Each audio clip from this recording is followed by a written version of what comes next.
quite a while, Coolermaster have been in the enthusiast tech game, making anything from coolers to cases to peripherals. However, recently they've collaborated with Asus on the TUF series, that's TUF. But one must ask, with Coolermaster's strength of their products, are they really tough? And more importantly, are they worth your hard-earned? Let's find out.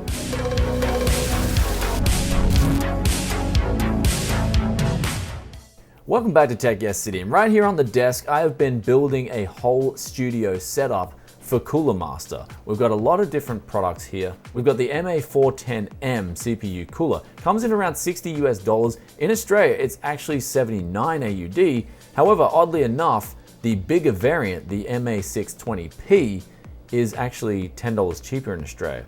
In the US they're the same price, 60 USD. Now, for this money, you get two RGB addressable fans, a CPU cooler that is really well built and performs really well too. We've got an 8700 clock to 4.3 GHz on all cores. In this case, with low noise, I'll let you guys take a quick listen. As you guys may have seen in the past, I've tested the non-TUF version of the 620p on a 4.5 GHz overclocked Xeon X5675, and that handled it extremely well.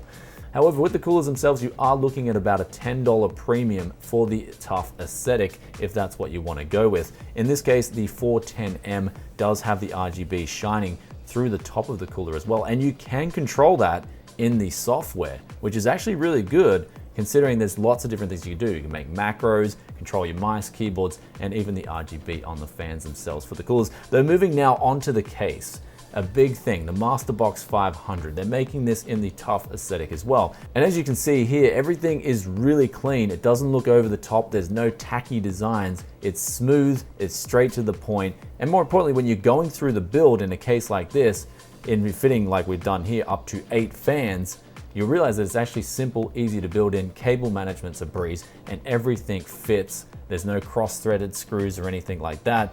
It's just straight business and good build quality. The case itself comes in at 80 USD, includes 3 120mm master fans, and has the RGB controller too. If you're in Australia, 125 AUD. Then what we've done here is we've added an additional 3 master fans. So we've got 6 RGB fans and then 2 on the cooler itself. So 8 fans in this small box. And the airflow is actually really good, but not only that, it keeps everything cool. Even while I'm playing games like Fortnite and PUBG, for example, this thing with the thermo imaging camera kept everything nice and cool, nice and easy. I think I saw even the graphics card was only going up just over 50 degrees too. So everything's kept under control. As you heard earlier with the noise, very quiet. Now what about some of their peripherals? Because in the past I have used some of their mice and keyboards and I haven't been convinced. I did give them feedback and I told them what they needed to work on, and I'm glad to say that they've taken that feedback and they've now made their peripherals pretty much some of the best out there. The keyboard really impressed me. The included wrist rest, it's magnetic, and it feels so good on your hands to type in. I'm scoring consistently over 100 words per minute on red switches, and the great thing about the keyboard is the rigidity of the keys is very solid. So the build quality's there, the RGB control's there, and also the comfort's there as well. This keyboard, if you want to get the MK750,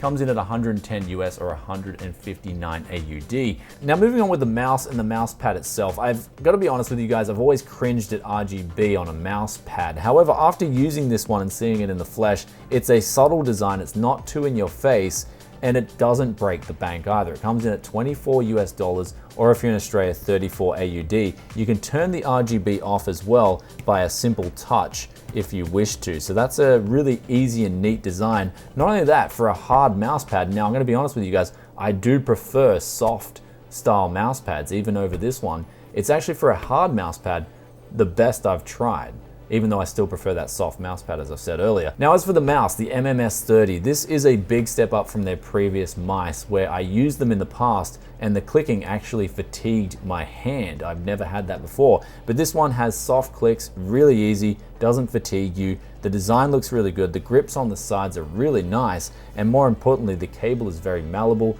comes in at 105 grams. However, it is a palm gripper's mice. I'm more of a fingertip gripper, so if this is more your kettle of fish, then this is a really nice mouse coming in at 43 US dollars or 57 AUD.